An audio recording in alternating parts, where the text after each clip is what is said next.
all my boring daytime chores are done. Got some mowing done. Been catching up on all the fun stuff that, just daily chores, right? Well, let's do some gardening. Oh, it's kind of a nice reward after a day of boring chores. So I'm going to take the plastic off of this bed. Now, these beds have been solarizing for a while. I'd say 3 to 4 weeks. And by solarizing, it means I put the plastic on here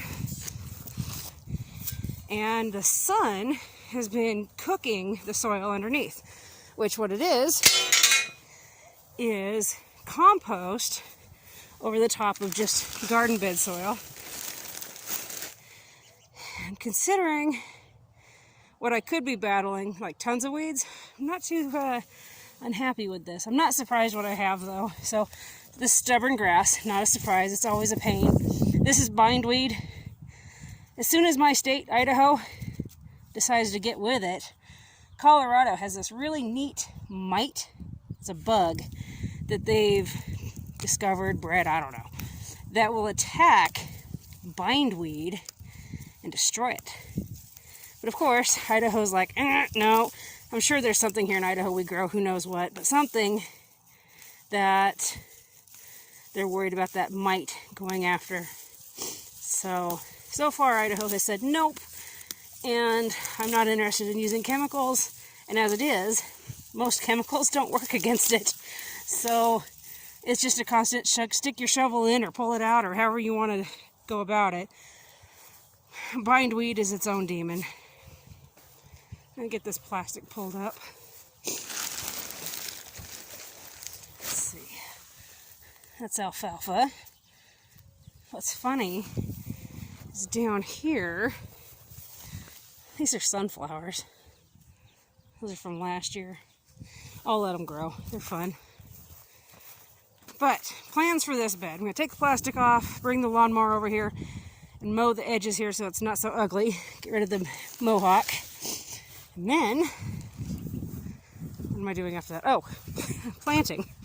I've got, so I don't want to plant everything in one row because I don't want to give pests a buffet where they can just show up and be like, thank you. I want them to work. So in this bed, I'm going to put some peas. I'm going to put lettuce, probably some broccoli. Let's see what else have I got. I've got some cabbage, but broccoli, cabbage, stuff like that. It's in what's called the brassica family. And boy, oh boy, pests love the brassica family, especially those little white butterfly moth-looking things you see flying around during the day. Those things are evil. They lay larvae on your plants, and those larvae decimate your plant once they get to the bigger stages. So I put off gardening out here so long, but of course with this darn shutdown we're underneath, it's impossible to get some of the things I needed. Well, it's not impossible. It's very difficult right now because a lot of the businesses that I would have purchased from are only selling to commercial suppliers. And I get it, that's somebody's livelihood. I got it, no problem. But like, getting the agribond and stuff is next to impossible right now, which is frustrating. But I'm going to go ahead and plant anyway. I've got lettuce and those peas and some other fun things I'll shove in this row just so I can get going. Because I've always got stuff in the greenhouse. I'm constantly starting more seeds. So just one thing to the next, just keep moving is all you got to do. Just keep going. Well, I just had to show you guys just how beautiful it is out here in the yard this evening. Got the sprinklers on, letting the grass get some water, and the trees, the fruit trees. But just how pretty is this? This is my own little paradise back here. And it's crazy to think when we moved here, this grass was in desperate need of help. There wasn't any trees back here whatsoever, nothing at all. Weeds, weeds, weeds. And now I've got fruit trees and fruit bushes, the greenhouse. I have to duck and cover real quick from the sprinkler. Cover you guys up. Ah! Get myself all wet. But it's crazy how far we've come in such a short, I mean, honestly, a short amount of time. It's not maybe that short, because we're going on 8 years now. But you just got to keep pressing along, adding something here and there, a little bit here, a little bit there, and you'll get to this point. Like, I'm so excited. This apple tree right here always produces the tastiest apples. It's a weird, funky little tree. It's all sorts of, it was one of those, like, literally the poor thing was dying, and they sold it to us for like next to nothing. That tree for the longest time just kind of did these piddly little apples, and then last year it started producing amazing apples. Let me get back here. This is an arbor for my hardy kiwis. It's not like the kiwis you get at the store. They're called a hardy kiwi. They're about the size of a man's thumb, and no fuzz, you just eat the whole thing. This is a plum tree. This thing is loaded with flowers this year, just loaded. So I'm excited. We do a lot of canning, not just jams and jellies, but many other preserves using the plum. So I'm thrilled to have that this year. And sadly, I think my cherry tree is dead. It started having some issues, and I don't think it made it. So I'm going to dig it out and replace it. And we've got my mess, don't judge.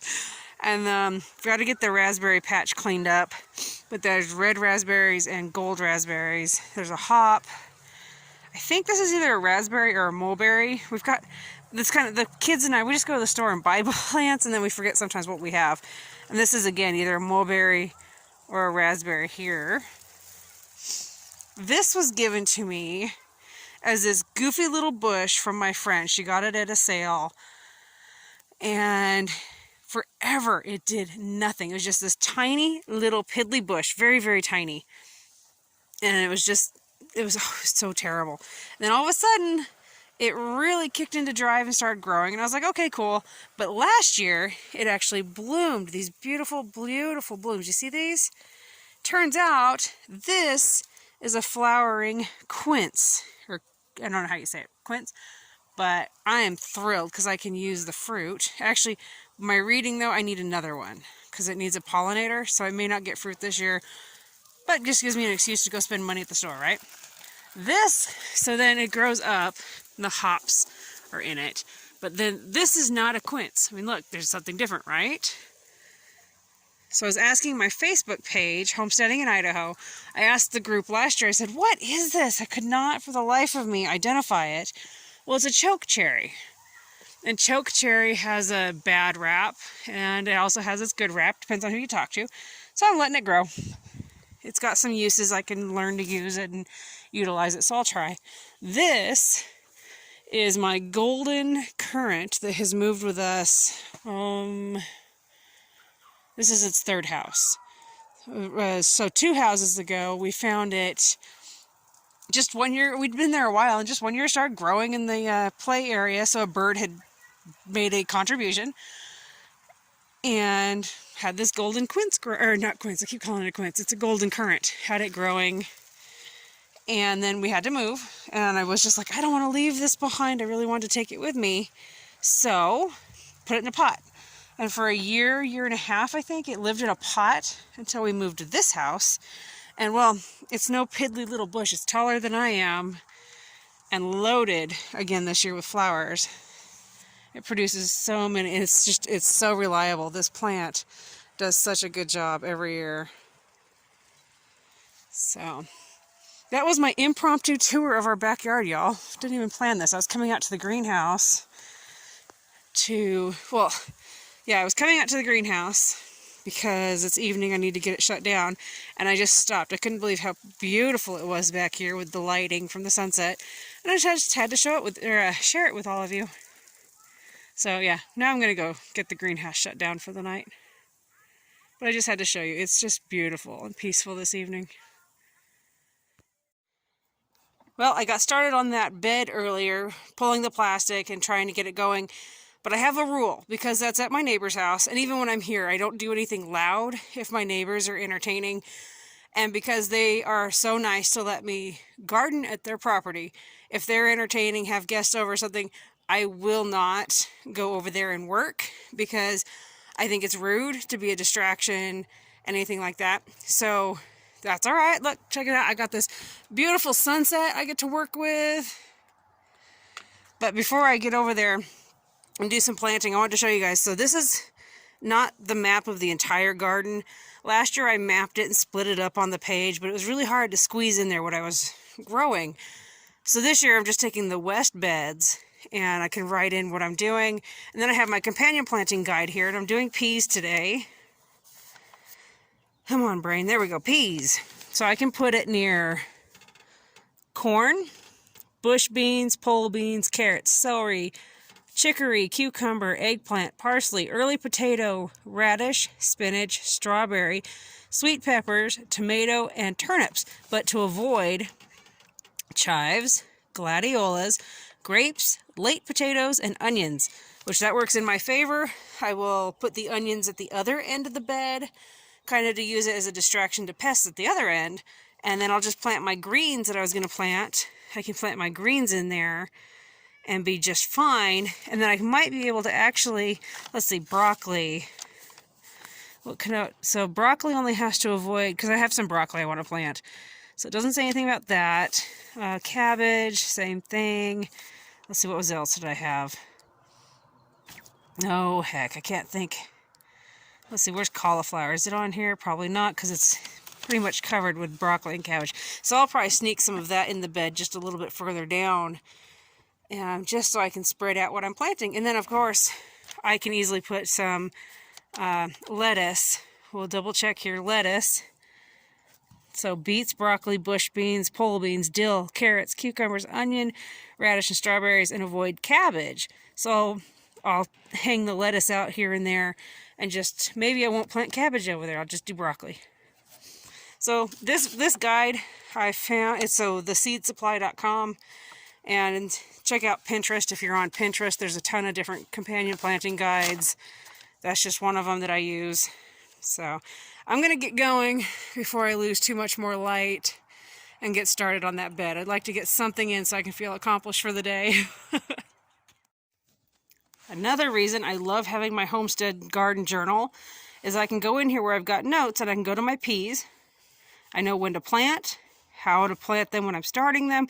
But what I'm looking for is every 6 inches. That's what I need to plant mine at. Because I was actually getting ready to go plant them at every foot. And I thought, wait. See here, they're stake and string every 6 inches. So that must be for the ones I'm going to let grow.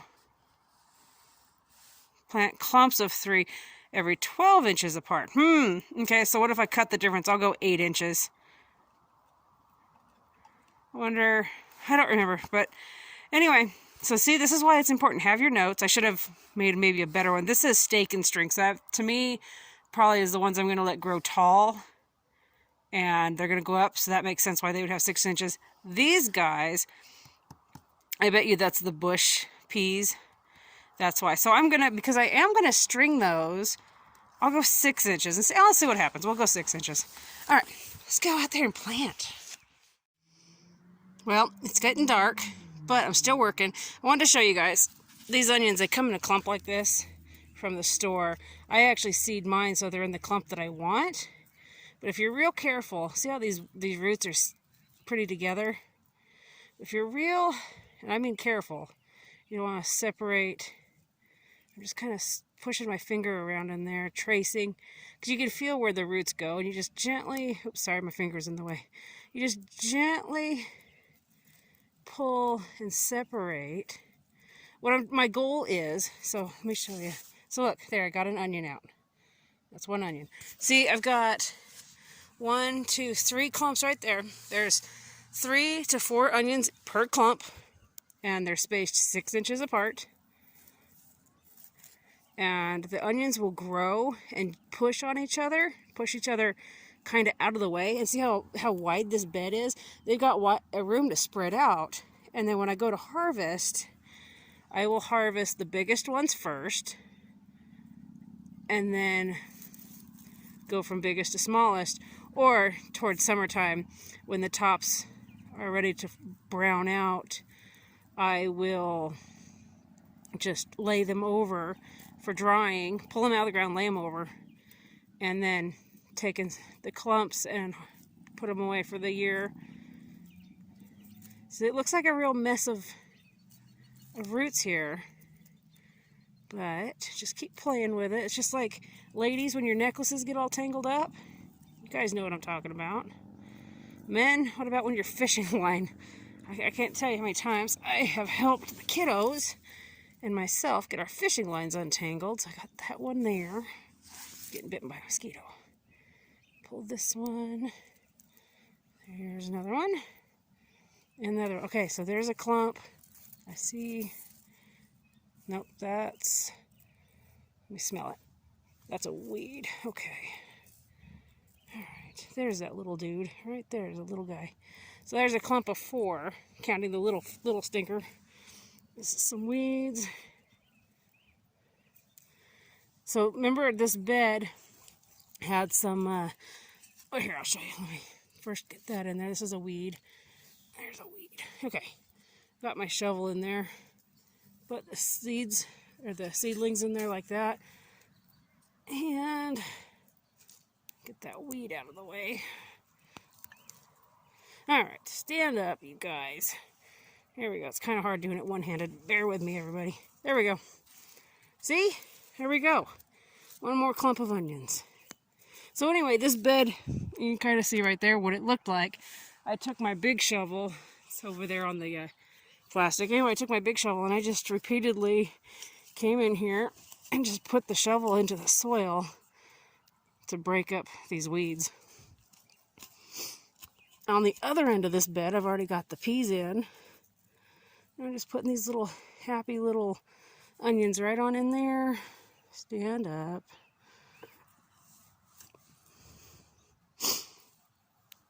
Who else gardens in the dark? Come summertime, I'll do it a lot more because it's cooler. The only thing at the battle is the mosquitoes. So there, this was what those were in. Came from the store. These are Spanish sweets. So, out of 2, I separated them into groups of 3 and 4, and I got 1, 2, 3, 4, 5. 5 clumps. Now, they're on this end of the bed because they don't get along with peas very well. And so next to them, though, they love lettuce. And then I've got some brassicas like cabbage, broccoli, cauliflower, Brussels sprouts, things like that. Anyway, I've got some brassicas, but brassicas don't like onions. So next I'm going to put some lettuce here, and then I'll probably put some beets in here or some Swiss chard. And then let's go back to my book. I've got it on that page. All right, what did it say about peas? There we go. Yeah, so we can plant. Yep, so I can put, let's see, not eggplant, broccoli. Yeah, see, broccoli can go over there, cabbage can go over there. Yep, so those brassica type plants I can put closer to the peas without any problems. And I guess I should mark in my book here. Grab my handy dandy pen, go to this one, switch hands on the camera. And on this end, I've got how many? 1, 2, 3, 4, 5. Go to bed number 2, 5, sweet, Spanish, onion, clumps. See what I'm saying, though, about not having enough room? When I make my official map, I come back in and it looks better. But this is handy to have on hand so you can write down what you're planting so you don't lose track of it and go, oh my gosh, what was that? So this is the best way I've found. Just keep your journal. I'm going to get back to planting. See this? These guys want to go in the ground.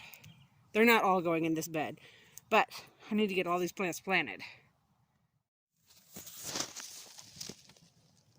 You guys see that bug? Holy cow. That is... We do not want... Okay, the spider's fine. I saw something glowing. Like glow in the dark, and I was like, oops. Okay. You guys see that bug? And this worm has got to go. This is a no. Bad, bad, bad, bad for the garden.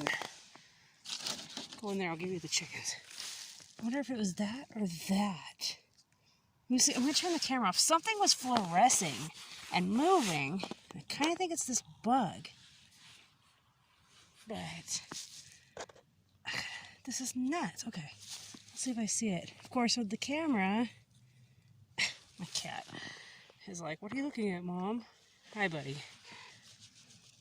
Well, now I wonder... Oh, that stupid worm right there. I wonder if he was fluorescent. One of them... So, I've got family in Illinois with, the whole, what are those called? Fireflies. And I saw something in here glowing, but moving. I was like, what?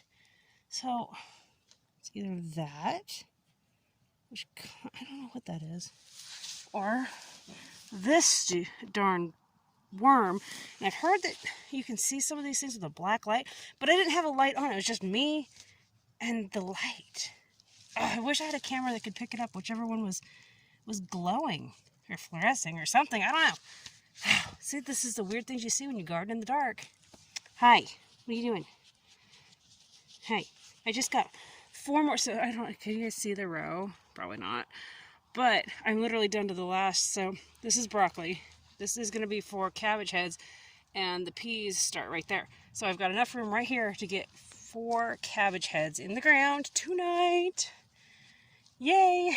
And this bed is completely done. Hallelujah. Well, as I was digging around in the soil, I figured it out. It wasn't that worm, it's these little dudes. Whatever this is. Focus. Whatever that is, they put off a little fluorescent light. And of course my camera isn't picking it up for you guys. But I was actually digging out this little bit here. And it was fluorescing. And I was like, what? And then I look over here. Remember, it just went, there it is. I wonder what that is. Yeah, I live in Idaho. We don't have cool things like this. What? All right, back to gardening.